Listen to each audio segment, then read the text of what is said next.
Assalamualaikum warahmatullahi wabarakatuh. Perkenalkan, nama saya Nur Firadela Hulopi dengan NIM 921421079 dari kelas akuntansi C. Video ini saya buat untuk memenuhi UAS mata kuliah perpajakan. Di video ini saya akan membahas tentang penghasilan yang dikenakan PPh pasal 21 final.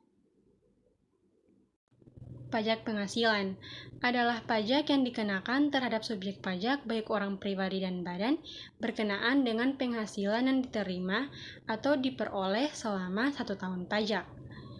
Kemudian PPh pasal 21 adalah pajak yang dikenakan pada penghasilan yang diterima seperti gaji, honorarium, bonus, dan lainnya. Setelah terjadinya pemotongan, wajib pajak akan menerima bukti potong yang nantinya akan digunakan untuk mengisi SPT. Berdasarkan Undang-Undang Nomor 17 Tahun 2000 tentang pajak penghasilan, di mana subjek pajak terdiri atas 3 macam, yaitu orang pribadi, perusahaan, dan warisan. Selain itu juga terdapat penggolongan terhadap subjek pajak, yaitu subjek pajak dalam negeri dan subjek pajak luar negeri.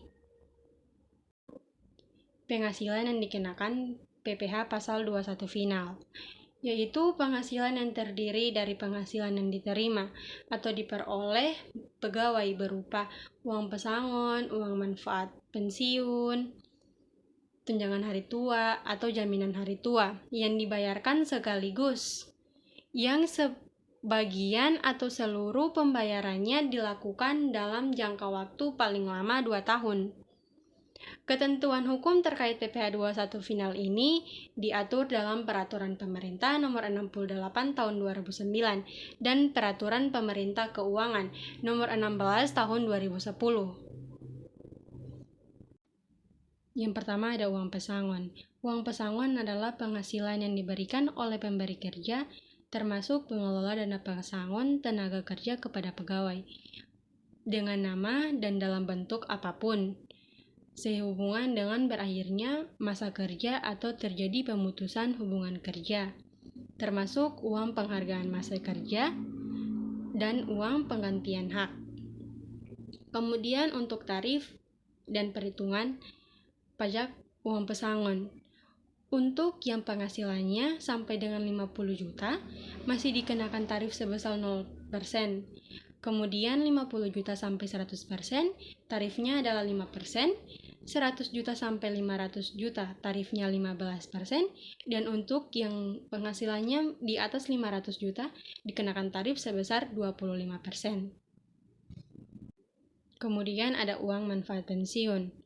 Uang manfaat pensiun adalah penghasilan dari manfaat pensiun yang dibayarkan kepada orang pribadi peserta dana pensiun secara sekaligus sesuai dengan ketentuan perundang-undangan bidang dana pensiun oleh dana pensiun pemberi kerja atau dana pensiun lembaga keuangan yang pendiriannya telah disahkan oleh Menteri Keuangan. Yang ketiga ada tunjangan hari tua. Tunjangan hari tua adalah penghasilan yang dibayarkan sekaligus oleh badan penyelenggara tunjangan hari tua kepada orang pribadi yang telah mencapai usia pensiun. Yang terakhir ada jaminan hari tua. Adalah penghasilan yang dibayarkan sekaligus oleh badan penyelenggara jaminan sosial tenaga kerja kepada orang pribadi yang berhak dalam jangka waktu yang telah ditentukan atau keadaan lain yang telah ditentukan. Kemudian untuk tarif uang manfaat pensiun, jaminan hari tua, tunjangan hari tua, tarifnya sama, yaitu untuk penghasilan sampai dengan 50 juta masih berada pada tarif pajak 0%, untuk penghasilan di atas 50 juta tarifnya dikenakan 5%.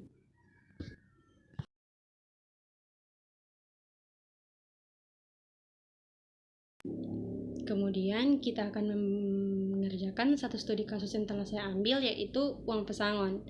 Pada akhir bulan Desember 2021, PT TLG membayarkan pesangon sebesar Rp30.070.000 kepada Pak Kison. Berdasarkan data tersebut, jawablah pertanyaan berikut. Yang pertama, berapa PPh 21 yang dipotong oleh perusahaan pada bulan Desember 2021? Yang kedua, bagaimana proses pembayarannya?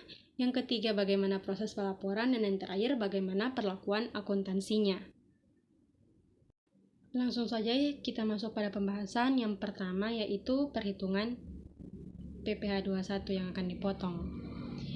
Jadi kita akan menggunakan tarif 0% karena penghasilannya masih di bawah 50 juta. Jadi 0% kali 30 juta 70 ribu rupiah sama dengan 0 rupiah.